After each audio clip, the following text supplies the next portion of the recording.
Eu separei para hoje o Salmo 19, dos versos de 7 a 14. E eu quero convidar os amados para fazermos a leitura, orarmos pela família e também orar, pedir ao Senhor que o Espírito Santo tenha misericórdia de nós e nos use para o louvor da sua glória. Amém? Então, repetindo, Salmo 19, versos de 7 até o versículo 14. Acharam? Acompanhe aí na sua Bíblia de papel ou no seu celular. E a palavra de Deus diz: a lei do Senhor é perfeita e restaura a alma. O testemunho do Senhor é fiel e dá sabedoria aos simples. Os preceitos do Senhor são retos e alegram o coração. O mandamento do Senhor é puro e ilumina os olhos. O temor do Senhor é límpido e permanece para sempre. Os juízos do Senhor são verdadeiros e todos igualmente justos. São mais desejáveis do que o ouro, mais do que muito ouro depurado, e são mais doces do que o mel e o destilado dos favos. Além disso, por eles se admoesta o teu servo, em os guardar a grande recompensa. Quem há que possa discernir as suas próprias faltas? Absolve-me das que me são ocultas. Também da soberba guarda o teu servo, que ela não me domine.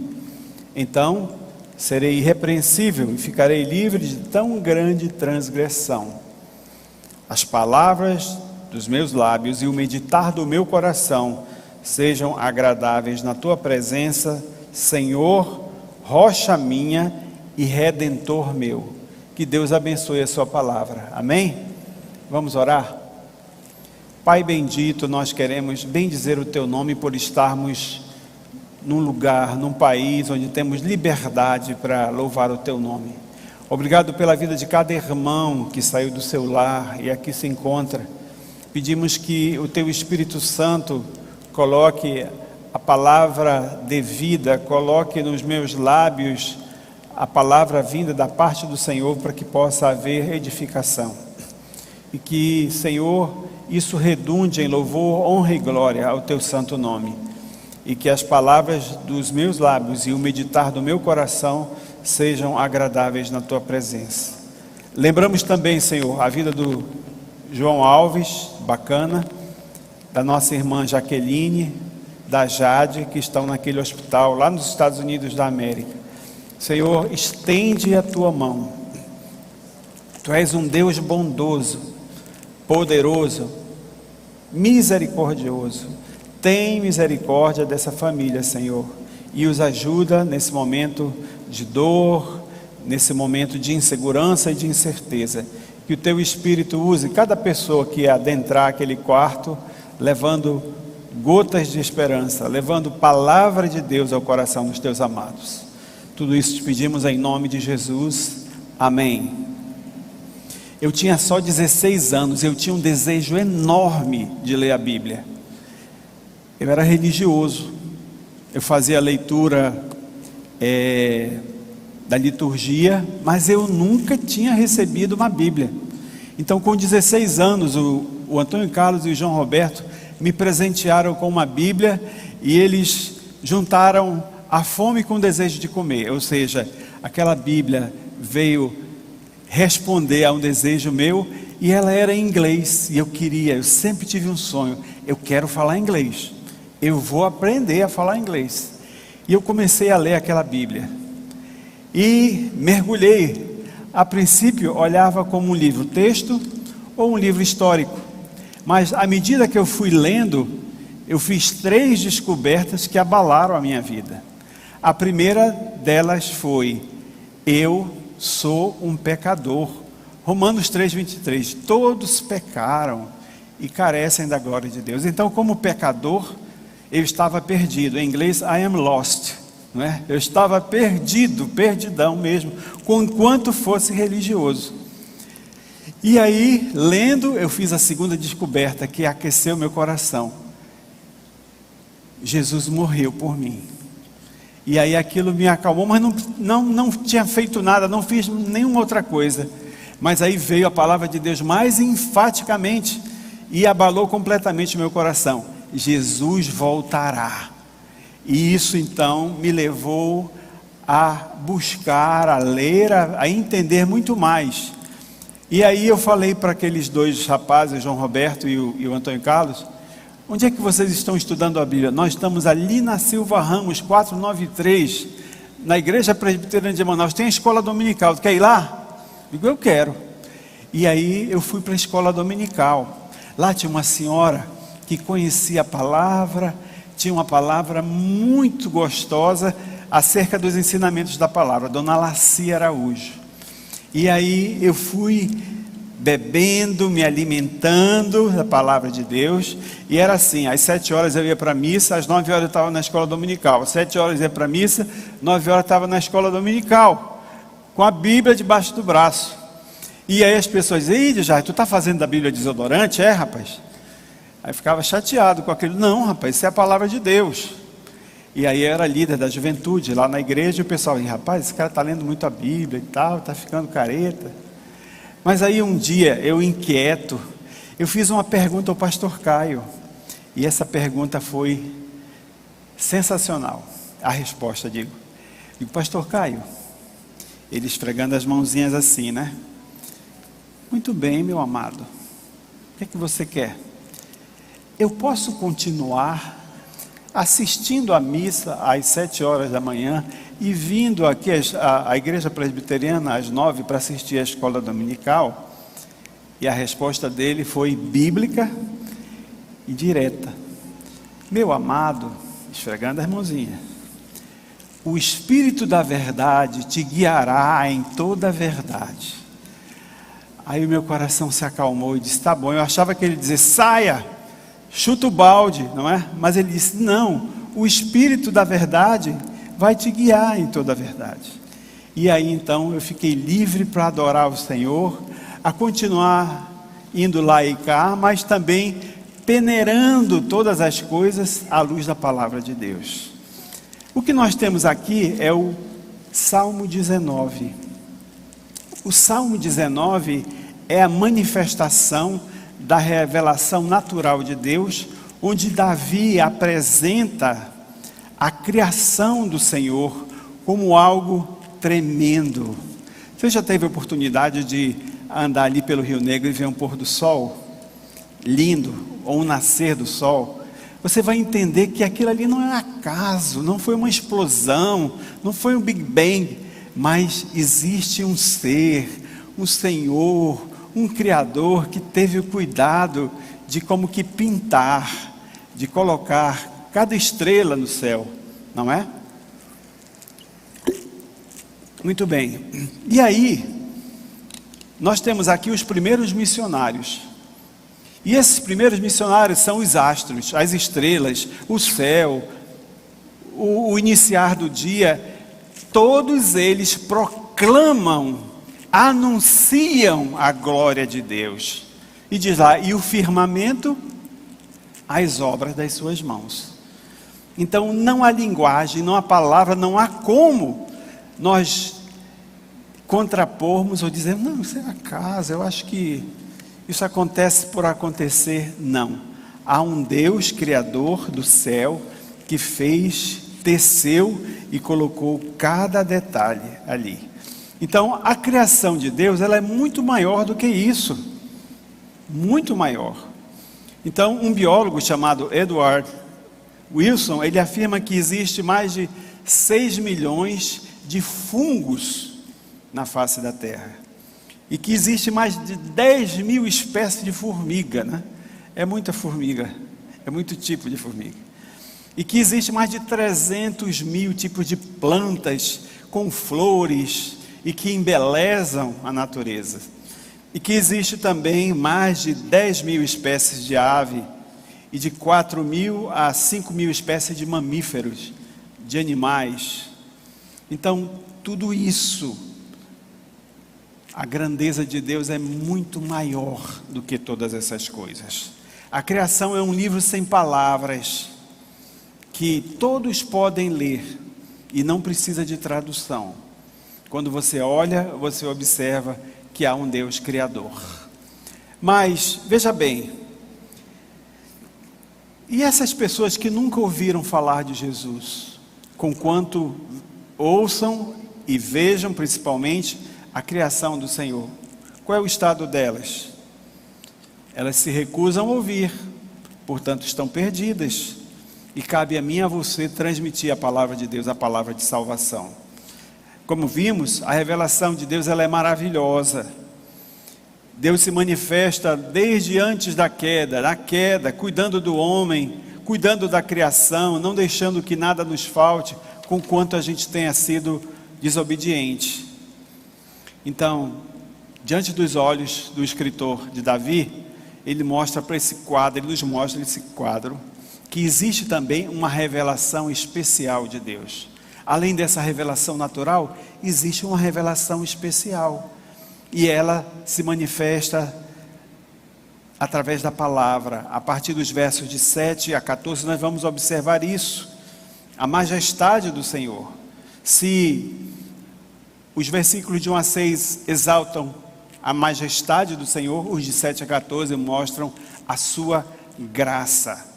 Então eu gostaria de iniciar falando sobre as excelentes qualidades da palavra de Deus. Nos livros de 7 a 9, a gente vai encontrar 5 virtudes que pode ser extraído desse texto. A primeira dele é que a palavra de Deus ela é perfeita. Vou repetir, a palavra de Deus ela é perfeita, ou seja, não há erro, não há equívoco, não há engano, ela é inerrante, infalível e suficiente para mim e para você. Nada pode ser acrescentado, nada pode ser tirado, nem alterado, porque ela é completa. Ela é completa. Então, as obras dos homens, as teorias, e sempre sofrem alterações, não é? Mas a palavra de Deus, ela é perfeita, ela é perfeita. Em segundo lugar, a palavra de Deus, ela é fiel. O que Deus fala, Ele cumpre, Ele não esquece, Ele não deixa que as suas promessas caiam por terra. Diz aqui o verso, a lei do Senhor é perfeita e restaura a alma, e o testemunho do Senhor é fiel e dá sabedoria aos simples. Então, Deus vela pela sua palavra para que se cumpra. E portanto você pode crer, você pode se abraçar, você pode mergulhar, você pode se lançar nessa palavra, que ela é fiel, que ela é completa, que é verdade absoluta e que você pode confiar e jamais será abalado. Amém? A palavra de Deus também ela é justa. Versículo 8 diz aqui, os preceitos do Senhor são retos e alegram o coração, o mandamento do Senhor é puro e ilumina os olhos. Então a palavra de Deus ela é justa quando ela revela a sua majestade, a sua soberania, o seu poder e enfatiza a sua misericórdia. É justamente nós, homens de barro, homens frágeis, que é o fruto, que é o enfoque do amor de Deus. Ele enviou seu Filho Jesus Cristo exatamente para morrer por um pecador como eu, como você. Então a sua palavra ela é justa e ela é fiel, conforme estamos declarando aqui. Essa palavra também ela é pura. Versículo 9, olha aí na sua Bíblia, o temor do Senhor é límpido, a palavra de Deus é pura, é santa, o autor é santo, tudo que vem dela é santo e puro, e portanto ela também nos purifica. Diz aqui, olha, o temor do Senhor é límpido e permanece para sempre. Então, queridos, quando a palavra de Deus entra, ela vem como se fosse uma luz, e as trevas batem em retirada, Então, o engano, a mentira, seja lá o que for, não pode coadunar, misturar ou sobrepujar o poder da palavra de Deus. Ela é sempre atual, ela nunca fica obsoleta. Ela, ainda que os críticos levantem e tentem de alguma maneira dizer, vamos ter que fazer uma reformulação, a palavra de Deus permanece inabalável, apesar de todas as conspirações que se levantam. ela já resistiu à perseguição, ao fogo, muitos morreram por causa da palavra, mártires deram a sua vida por causa dessa palavra. Mesmo a fúria dos homens maus não conseguiram detonar, eliminar o poder da palavra de Deus. Quais são os efeitos que nós vemos aqui nesse salmo? Davi enumera 4 efeitos aqui. Primeiro, ela restaura a alma, versículo 7. As filosofias humanas, as religiões não arrancam o homem do fundo do poço, mas essa palavra aqui, ela sim faz diferença, porque ela é luz e, portanto, ela haverá de vencer as trevas. Ela haverá de trazer como se fosse o remédio para o doente, a vista ao cego, porque ela restaura a alma. Ela é conhecida também como espada do Espírito, uma espada, um instrumento de defesa, de ataque, de avanço. Assim é a palavra de Deus. Eu falei há pouco do pastor Caio, e eu tenho também um episódio que ele viveu. Assim como ele usou a palavra de Deus foi usada também para tocar no coração dele. Ele era um excelente advogado, rico, famoso, mas nas suas causas, no seu trabalho jurídico, ele fez com que aparecessem 10 inimigos de morte, que o odiavam. Então, ele decidiu, não só por isso, mas por outras razões, mudar-se daqui de Manaus para o Rio de Janeiro. E aí então ele fez a mudança com toda a família. Pastor Caio era um homem muito culto, no entanto ele era cético. Ele não cria que a razão natural pudesse explicar a existência de um Deus. E ele era casado com a irmã Laci, aquela senhora que ensinava na escola dominical e era cristã, uma mulher consagrada. Então todos os domingos a irmã Laci pedia para ele ir à igreja, ele só ia até a porta, deixava, abria a porta, ela saía e assistia a escola dominical na igreja Betânia, em Niterói. Então ela o convidou várias vezes, não quero, não preciso. Mas um dia, pastor Caio resolveu aceitar o convite.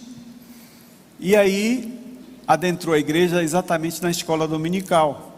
E foi para a classe da irmã Maria José. E lá, naquele dia, a irmã Maria José estava levando um estudo bíblico baseado sobre fé. E esse estudo sobre fé, ele versava principalmente, inicialmente, em Hebreus capítulo 11, versículo 1, que diz: ora, a fé é a certeza das coisas que se esperam e a firme convicção de fatos que não se veem. Esse conceito impregnou na mente do pastor Caio. Ele ficou pensativo e disse assim: eu vou começar a ler esse livro. E então ele começou a ler aquele livro da capa preta. Enquanto ele fazia a leitura, Jesus o cativou, Jesus o alcançou. E aí então houve uma mudança radical na sua vida. Então ele entregou-se, rendeu-se a Cristo. Mas um dia na sua vida cristã, o Espírito Santo perguntou dele: e os teus inimigos? E os teus inimigos? Aí ele disse, era a época de Natal, ou próximo dela. Ele comprou cartões de Natal bem grandes e escreveu o testemunho dele. E ao final ele pedia perdão aos 10 inimigos. Não tinha e-mail naquela época, né? E aí ele pegou, botou no correio e enviou aos seus 10 inimigos. Dentre os 10, ele recebeu apenas 2 que responderam positivamente. Os outros 8 não moveram nem um músculo, não é? Não resolveram fazer absolutamente nada, mas ele sentiu que ele havia liberado o perdão e pôde continuar a sua caminhada de fé. No segundo momento, lendo a palavra de Deus, ele recebeu o chamado e disse: vou estudar teologia. E abriu mão da sua carreira, da sua profissão de advogado. E um dos atos que ele fez lá na igreja foi tirar o anel dele de formatura, entregar como oferta, e disse: agora não sou mais advogado, eu quero ser um ministro de Deus. Concluiu, ele foi ordenado pelo presbitério do Rio, e um dia ele teve uma visão, ele viu barquinhos subindo e descendo o rio, e ele entendeu: Deus está me chamando de volta para o Amazonas. Então ele voltou para o Amazonas, e aqui começou a evangelizar, aqui por perto no Rio Negro, evangelizando, pregando o evangelho. Mas o pastor Caio, quando criança, tomou uma vacina e uma das suas pernas ficou mirrada, ficou defeituosa, e ele andava de muleta. Ele pôde fazer essa tarefa durante aproximadamente 1 ano. Mas vocês sabem que aqui, quando o rio desce, barrancos aparecem, não é? Quando o rio está cheio, a gente pula da proa do barco na vila, não é? Mas aí ele começou a ter dificuldades. E aí ele disse: vou ficar aqui no quartel-general e vou treinar um pequeno exército a enviar. E foi isso que ele fez. E assim o trabalho da igreja presbiteriana foi crescendo, avançando pela graça do Senhor, alcançando as regiões ribeirinhas. Isso tudo porque a palavra de Deus é poder. Ela transforma vidas, ela muda. Antes ele andava em busca de dinheiro, fama, mas agora ele estava fazendo a vontade de Deus, a vontade de Deus. A palavra de Deus também dá sabedoria aos simples, é o que diz aqui no versículo 7. Os simples não são aquelas pessoas deficientes mentais, gente ingênua que acredita em tudo, não. São pessoas como criança que recebe a mensagem e com toda a humildade agasalha no seu coração. Saiba que a sabedoria do mundo é loucura para Deus. E Ele torna esses arrogantes, esses ensoberbecidos, como pessoas que não haverão de entender o seu plano jamais. A sabedoria terrena, ela é carnal, humana, demoníaca e às vezes insulta, todas as vezes que se levanta contra Deus, insulta a soberania de Deus. A sabedoria humana, ela diviniza o homem acima de tudo, e humaniza Deus. Mas nós queremos o contrário, que o nosso Deus seja exaltado, e que nós possamos orar assim como João Batista: convém que Cristo cresça e que nós diminuamos. Então a sabedoria não é dada aos arrogantes, mas aos simples, aqueles que se despojam da vaidade. Até mesmo uma pessoa analfabeta, ela pode ter a graça do Senhor, o discernimento de vida. E como é que o jovem pode guardar puro o seu caminho diante dessa situação, não é? De impureza, de internet facilitando a vida de pornografia. Como é que o jovem pode se guardar? A palavra diz que é guardando a palavra de Deus, sendo sábio. A palavra de Deus faz do fraco o mais forte do que um gigante. A exemplo disso temos Davi, não é? Devia ser um tampinha, e o gigante filisteu lá, enorme, grandão.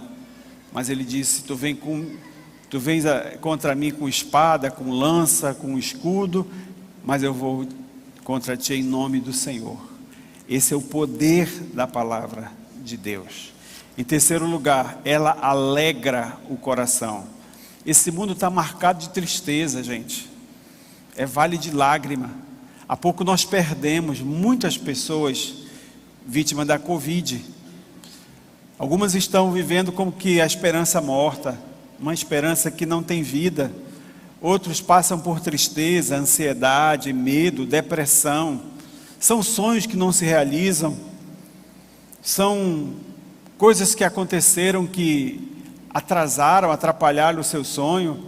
É o noivado que acabou, é o filho que não está correspondendo àquilo que você imaginava que ele haveria de ser, é a dor do amor não correspondido, é o lar esfacelado, é o marido que deixou o lar. A palavra de Deus, ela alegra o coração. E nesse mar de tristeza, a palavra de Deus, ela alegra o coração. É a fonte que dessedenta a alma, é a fonte que faz-nos viver felizes, independente das circunstâncias. Em quarto lugar, a Bíblia diz que ela ilumina os olhos. Versículo 8. O diabo é o príncipe das trevas, veio só para matar, roubar e destruir, e ele cega o entendimento dos incrédulos para que o evangelho não resplandeça diante de si. Então, são tantos os pecados, não é? O mundo passa, o homem evolui, mas os pecados eles se tornam os mais sofisticados. É tráfico humano, é tráfico de droga, é aborto, é a mentira que continua sendo manipulada pelo pai da mentira, não é? É escuridão. São coisas que o mundo e o pecado faz com que esse manto de impiedade esteja cobrindo a face da terra. Mas quando a palavra de Deus chega, ela vem à luz e ela interrompe essa situação de trevas. Os nossos olhos são abertos, a nossa alma é libertada totalmente, e nós somos transportados do reino das trevas para o reino do Filho de Deus. Amém? Versículo 10, nós vamos ver o valor da palavra, o valor da palavra. Davi destaca aqui duas verdades sublimes. Primeiro, a palavra ela é melhor do que a riqueza. Ele diz aqui no verso 10, observe aí, são mais desejáveis do que o ouro. O Banco do Brasil deve ter uma reserva de ouro bem grande. O Banco Americano tem outra reserva fenomenal. O Banco Mundial enorme. Porque o ouro é símbolo de poder aqui na terra. Mas a palavra de Deus, o que o Davi está dizendo aqui? Que é muito melhor do que o ouro. Muito melhor do que o ouro depurado. Você pode amealhar riquezas, não há problema nenhum. Você pode ser um empresário bem-sucedido, não há problema algum. Mas o que a Bíblia diz aqui é que a palavra de Deus ela é muito mais valiosa do que tudo aquilo que você tem no banco. Muito mais. Porque o ouro não restaura a alma. O ouro pode trazer conforto, sim, mas não dá sabedoria e nem ilumina os olhos. E sabem, a riqueza não produz em nós dependência de Deus, muito pelo contrário. A gente fica independente. Eu quero ir amanhã para Paris. Então, está aqui, meu cartão. Eu quero fazer um cruzeiro no Rio Nilo. Está aqui. Eu quero comer um caviar. Eu quero ir para a Argentina. Eu quero fazer compras lá em São Elysée. Está aqui, vamos. O aviãozinho está pronto? Tá, então bora. A riqueza, ela não produz a dependência. Mas quando a gente está devendo, não é? E não tem nem o dinheiro do ônibus, o que a gente faz? Senhor, tem misericórdia. Não é assim? Senhor, aquele cartão está vencendo e eu não tenho R$150 para pagar. Jesus, me ajuda. Dependência de Deus. Mas se você tem tudo, vou comprar o carro mais novo que está saindo aí, da Tesla, não é? Quero ser um bem conhecido aí. Chegar aí e dizer, isso aqui é da Tesla. Não tem gasolina, é elétrico. A riqueza nos faz um ser independente. Eu não preciso. Pastor, não precisa orar por mim não, pastor. Eu tenho tudo que preciso. Aí deixa chegar a doença para ver o que acontece, não é? Isso tudo vai ficar para trás. Isso tudo vai se acabar. Desculpa. A riqueza do ouro pode te dar conforto, sim, mas não garante a vida eterna na presença do Senhor. Foi Jesus mesmo que disse: o que adianta o homem ganhar o mundo inteiro e perder a sua alma? E ele ainda disse mais: louco essa noite você vai prestar conta diante de Deus. Então, essa é a santa palavra de Deus. Ela também é o melhor alimento. Davi olha e vê a figura do mel. O mel, ele é considerado como o mais completo, mais delicioso, mais terapêutico. Não é só, serve somente para comer, mas serve para tratamento, não é? O própolis e tantas outras coisas mais. Ela é uma síntese, o mel é uma síntese do alimento animal e vegetal. E comer é necessário, a gente precisa comer. Quando o corpo está abatido, não se tem apetite, não é? Quando a gente está doente, nós não queremos nos alimentarmos. Quem está doente perde o apetite, mas comer é um deleite, é um prazer, não é? E o nosso Deus é criativo. Ele criou para nós uma infinidade de alimentos, frutas, diversos sabores, e deu a capacidade a mim e a você de distinguir. Mas Ele colocou a palavra de Deus como algo mais nutritivo, alimento excelente e necessário.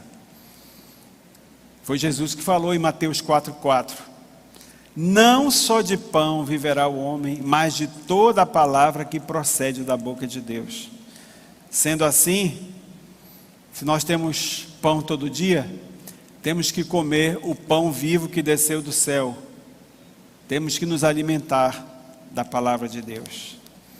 Em quarto lugar, a palavra de Deus é poder. Davi destaca 3 fatos, ou 3 versículos aqui preciosos. Primeiro, ela revela os nossos pecados ocultos. Ela mostra a nossa cara, quem nós somos, miseráveis pecadores, não é? Ela é luz, ela é espelho, eu me vejo. Tiago fala que nós nos vemos, não é? Ela nos ajuda a enxergar quem nós somos. Ela sonda o nosso coração, faz com que nós reconheçamos que pisamos na bola e nos leva a confessar o pecado. Amém? Onde a luz chega, as trevas batem em retirada, pois as trevas não podem prevalecer contra a luz.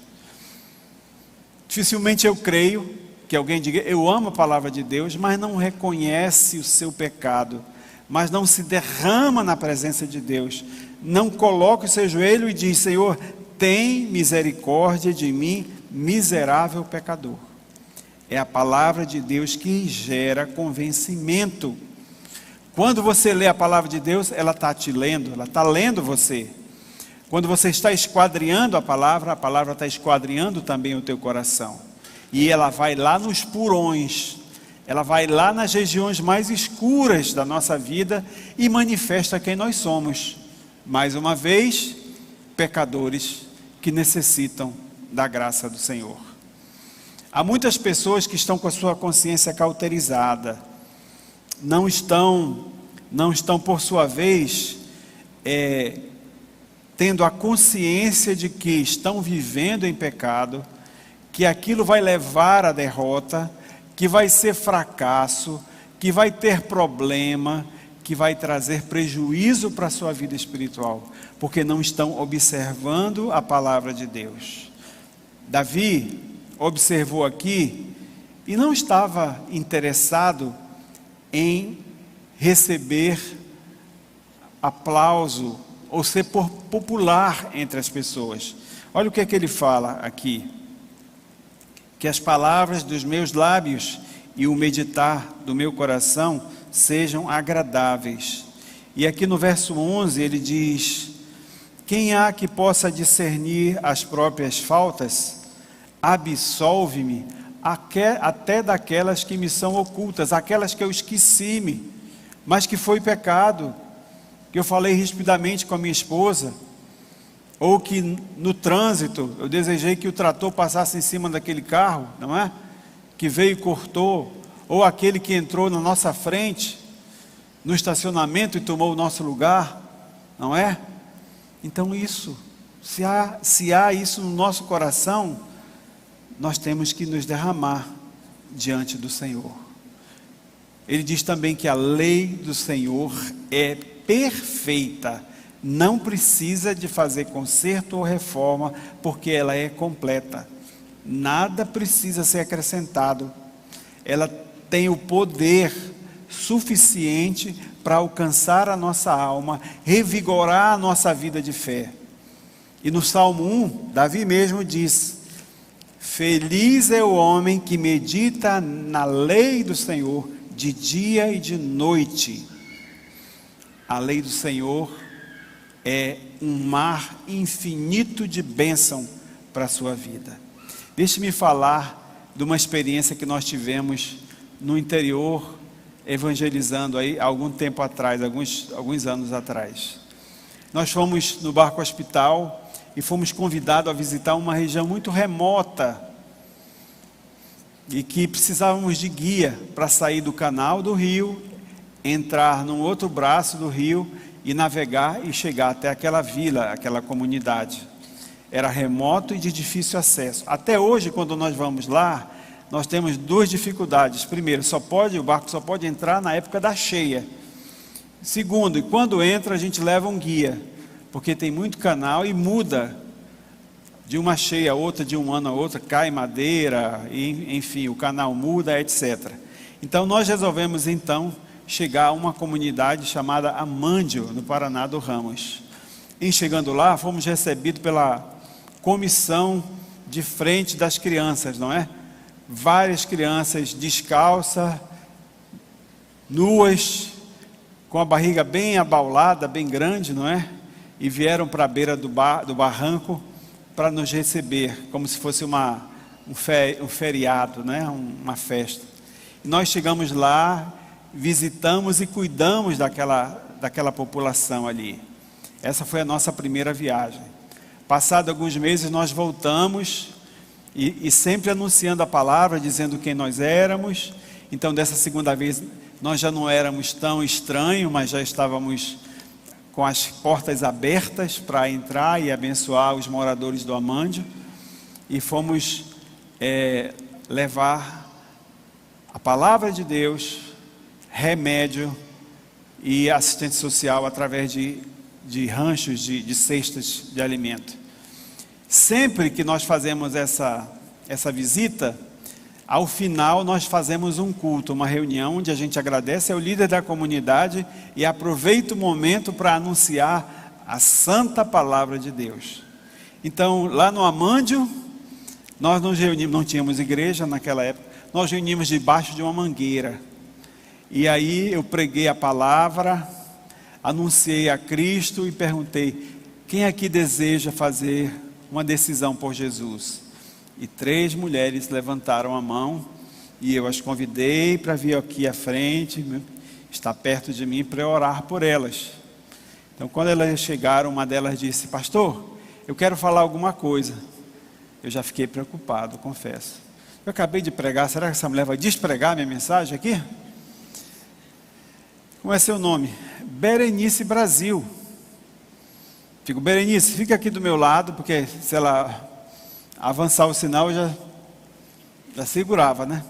Fica aqui do meu lado e fala aí o que é que você quer. Olha, eu me surpreendi, porque a Berenice falou algo que raramente a gente costuma ver quando está pregando o Evangelho. E no português amazônico, né? Ela disse: gente, pessoal, vocês me conhecem, vocês sabem o que eu faço aqui, e eu quero dizer para vocês que eu não vou mais fazer isso. Não adianta bater palma lá na porta de casa, não adianta irem lá comigo, porque a partir de agora eu quero seguir Jesus. Berenice estava fazendo a pública profissão de fé e o pastor estava incrédulo lá do lado dela, né? Até então, até ouvi-la. É o seguinte: não adianta me procurar, eu não vou fazer mais. E quem quiser seguir a Cristo, vem comigo. Berenice era a benzedeira, a feiticeira, a guru da região lá. E estava entregando a sua vida a Cristo. E eu fiquei assim, de boca aberta. Nunca vi algo assim acontecer. Mas o que acontece? Quando a igreja vai e visita uma comunidade como essa, e que nós vemos que houve uma resposta positiva, a gente não diz goodbye, see you later, não. Nós enviamos uma equipe para ir lá fazer o discipulado. E a igreja mandou a Bia e a Gislene. E aí elas passaram 2 semanas com a Berenice lá, estudando a palavra, orando, e aí depois voltaram para a base. E a Berenice tinha um desejo muito grande de comprar uma canoa e uma rabeta. Vocês sabem, né, o que é rabeta, né? É um motor de popa com a haste longa para ela sair fazer pescaria e visitar, ir no campo, enfim. E aí ela tinha só uma cabeça de gado. Aí o Zé Brasil matou o gado, saiu vendendo o fígado para um, o filé para outro, o mocotó para outro, e aí ele amealhou uma boa quantidade de dinheiro que dava para dar a entrada, porque apareceu alguém vendendo uma rabeta usada, com um preço bem baixo, que ele disse, eu posso, eu acho que eu consigo. E aí ele já deu a entrada, mas o acordo era o seguinte, o vendedor disse, olha, eu vou receber essa parte, daqui a 1 mês eu volto para vir buscar o resto. E se vocês não tiverem, vocês perdem o dinheiro pago e eu levo de volta a rabeta. Tá certo? Tá certo. E aí, ela ficou com a rabeta. E os dias se passaram, e nada de aparecer dinheiro. E a Berenice, muito mais do que o Zé Brasil, se preocupava com toda aquela situação. E um dia, eles estavam deitados. Ela disse, Zé, que é, mulher? Zé, o que é que tu quer? Eu não estou conseguindo dormir, porque está passando os dias e a gente não conseguiu a outra metade para pagar. E o homem vai levar a rabeta e a gente vai ficar como? Mas olha, sabe o que eu lembrei? Que as missionárias, a Bia e a Gislene, falou que tudo que pedimos em nome de Jesus, Ele vai fazer, para que o Pai seja glorificado. Ela nos ensinou isso, o poder da oração, do modo dela. Vamos orar? Bora. Ele não era, naquela época, ele não era crente. Se ajoelha aí, homem. E aí eles se ajoelharam e oraram. Naquela noite. No dia seguinte chegou um barco de pesca. Bim, bim, bim. Encostou e disse, olha, todos os pescadores estão contratados para ir para o lago pescar, porque eu vou comprar toda a produção de vocês. Vocês têm um dia, vão agora, quando chegar às 6 horas eu compro a produção. E aí a Berenice e o Zé Brasil embarcaram na canoa e saíram, se embrenharam no lago. No final do dia, lá vem a Berenice, na sua rabeta, já lenta, não tão rápida como antes, porque ela tinha pescado 600 peixes. Deus é provedor, e Ele honra a sua palavra. E aí ela levou lá no barco de pesca, 1, 2, 3, contou, e aí ele deu o valor, só que não dava para pagar. Vocês sabem, né? O atravessador ganha mais do que o pescador. Mas ele disse, olha, eu vou levar esse peixe para Maués, e eu volto na semana que vem, eu quero todo mundo trabalhando para mim, tá bom? Tá bom. E aí ele saiu, vendeu o peixe. Na semana seguinte, chegou no Amândio e convidou todos os pescadores, e a Berenice saiu com o Zé Brasil para pescar, naquela mesma batida, e voltaram no final do dia. Dessa vez eles pegaram 500 peixes e fecharam aquele valor que eles estavam devendo ao dono, ex-dono da rabeta. Essa palavra é a palavra de poder. Ela tem poder no Amândio, em Nova York, em Taiwan, em Manaus, na IPM. Essa palavra é poderosa e suficiente. Louvado seja Deus, louvado seja Deus. E eu gostaria de ser pontual, e eu quero que você abra a sua Bíblia aí. Eu vou dar um salto e a gente vai direto ao ponto, tá? eu quero que você abra a sua Bíblia em Lucas, capítulo 5, versos de 1 a 8. Lucas, capítulo 5, versos de 1 a 8. E vamos ver uma situação de pescaria aqui também, já que a Berenice nos ensinou que nós temos que confiar na palavra. Aqui em Lucas 5, nós encontramos que os discípulos estavam no lago de Genezaré, estavam à beira do lago, já lavando as redes, porque passaram a madrugada inteira tentando, joga ali, joga acolá, vamos tentar mais adiante, e não pegaram absolutamente nada. Eles deviam estar muito chateados, com sono, creio eu. Então Jesus aparece, entra num dos barcos, que era de Simão, disse: olha, afastem um pouco, vamos lá, afastem um pouco, vão para o largo e lancem as redes. Pedro virou e disse assim: mestre, cara bem fechada, nós trabalhamos a noite inteira, estou até com dor de cabeça aqui, Senhor, nós não pegamos nada, mas sobre a tua palavra eu vou lançar as redes. És tu que estás mandando? É palavra de Jesus? Eu vou lançar a rede. Diz o texto, versículo 6: isto fazendo, apanharam grande quantidade de peixes, e rompiam-se-lhe as redes. Então fizeram sinais aos companheiros do outro barco, para que viessem ajudá-los, e foram e encheram ambos os barcos, a ponto de quase irem a pique, quase que vai ao fundo. Vendo isso, Simão Pedro prostrou-se aos pés de Jesus, dizendo: Senhor, retira-te de mim, porque sou pecador. Pois à vista da pesca que fizeram, a admiração se apoderou dele e todos os seus companheiros.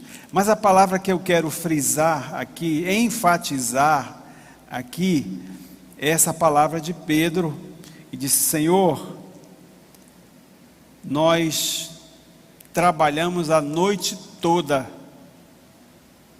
Olha que Pedro era pescador, conhecia a pesca, mas sob a tua palavra lançarei a rede. Talvez algumas coisas na sua vida não estejam dando certo, talvez você tenha orado e não, parece que o céu se fechou, talvez você esteja que nem Pedro, já quase desistindo. Senhor, faz valer a tua palavra na minha vida, mas se tu estás dizendo para que eu faça, eu farei. Mediante a tua palavra eu crerei, mediante o que tu estás fazendo eu vou lançar, porque eu confio na tua palavra. Nós gostaríamos de nessa noite orar por pessoas que estão atravessando lutas e dificuldades. Parece que o céu se fechou, a resposta está demorando, a oração pelo marido aparentemente não tem dado resultado, o filho tem estado longe, o sonho está distante de ser realizado. Mas lembra o que Pedro falou? Senhor, tentamos, trabalhamos, nada apanhamos, mas sobre a tua palavra lançarei as redes. Se você crê nessa palavra e está atravessando uma situação como essa, ou até pior, eu quero convidar você a ficar de pé para nós orarmos nesse momento.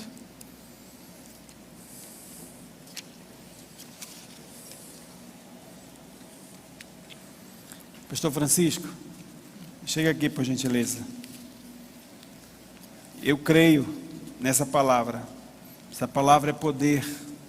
Ela transformou o meu coração, endurecido, religioso, ensoberbecido, achava que não precisava, porque desde cedo ia à igreja, mas eu precisava ser confrontado com a palavra de Deus. Nós vamos orar nesse momento, vamos apresentar cada vida, cada pessoa, cada desejo, cada sonho, cada luta, cada embate que você está tendo, e você faça como Pedro: Senhor, tenho tentado, não deu certo, mas mediante a tua palavra, eu creio e eu vou fazer.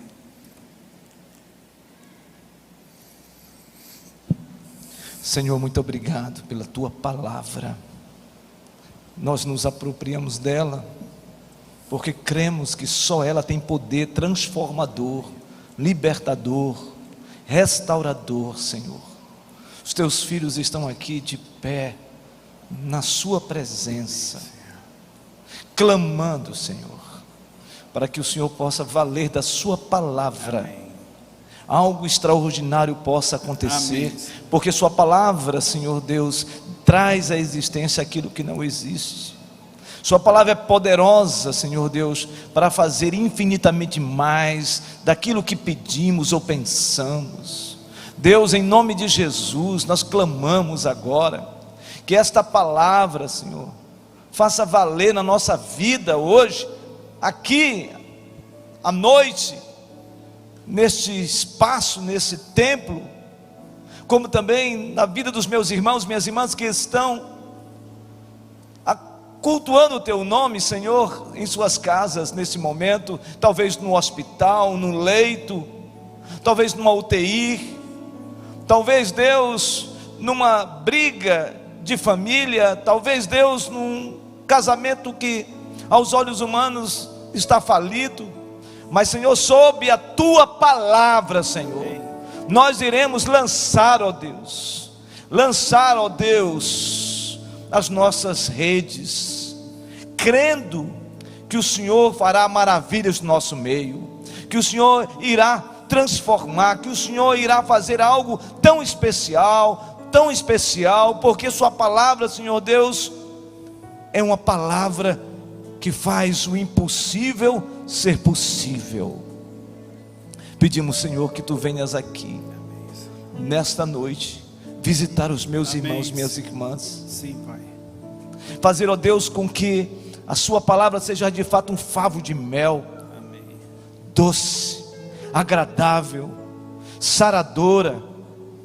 Uma palavra, Deus, que mude a trajetória da nossa vida nesta noite, nesses dias. Deus, em nome de Jesus, que a sua palavra repreenda toda a ardilosidade do inferno, em nome de Jesus.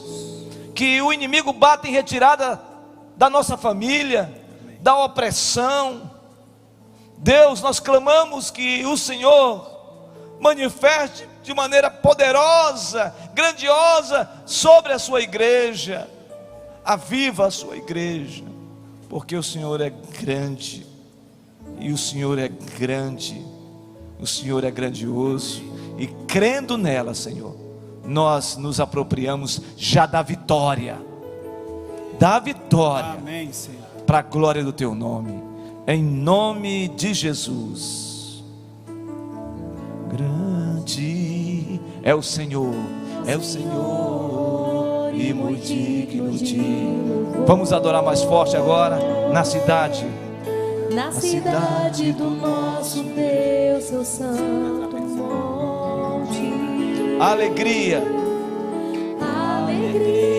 De toda a terra.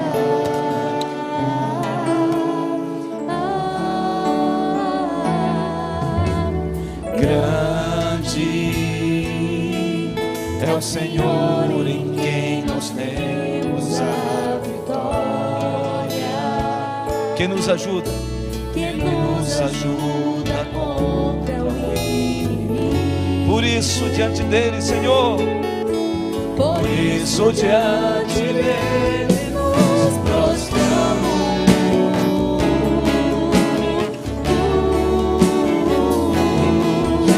queremos o teu nome engrandecer E agradecer-te nossas vidas. Confiamos em teu infinito amor, pois só tu és o Deus eterno sobre toda a terra e céu. grande, Grande forte agora, vamos adorar. é o Senhor e muito digno. Você veio para adorar o Senhor, ser ministrado com graça, ser ministrado com cura, vindo do alto. Do nosso Deus é santo monte. Alegria, Alegria de toda a terra.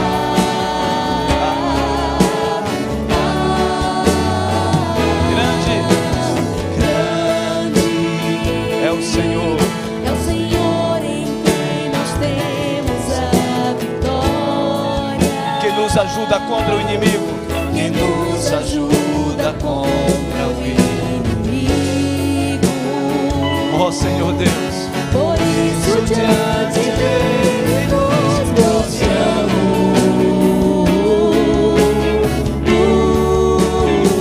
levante as mãos. Queremos o teu nome engrandecer e agradecer-te por tua obra em nossas vidas. Confiamos em teu infinito amor, Pois só tu és, Senhor. pois só tu és o Deus eterno sobre toda a terra. Nós te adoramos, Senhor. Queremos o teu nome engrandecer, Deus. Queremos o teu nome engrandecer e agradecer-te por tua obra em nossas vidas. Confiamos em teu infinito amor, pois só tu és o Deus eterno sobre toda a terra e céus.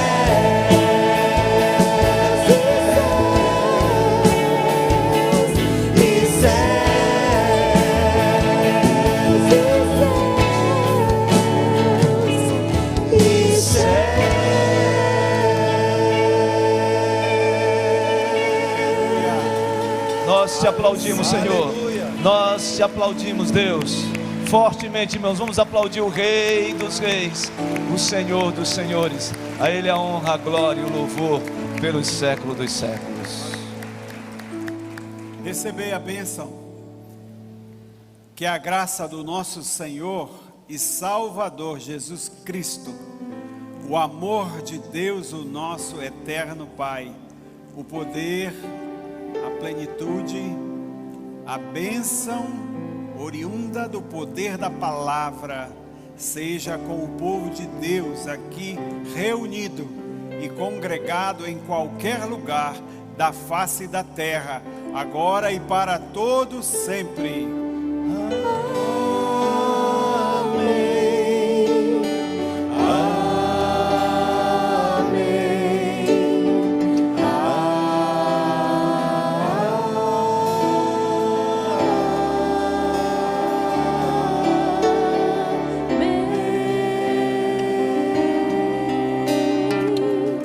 Graças a Deus.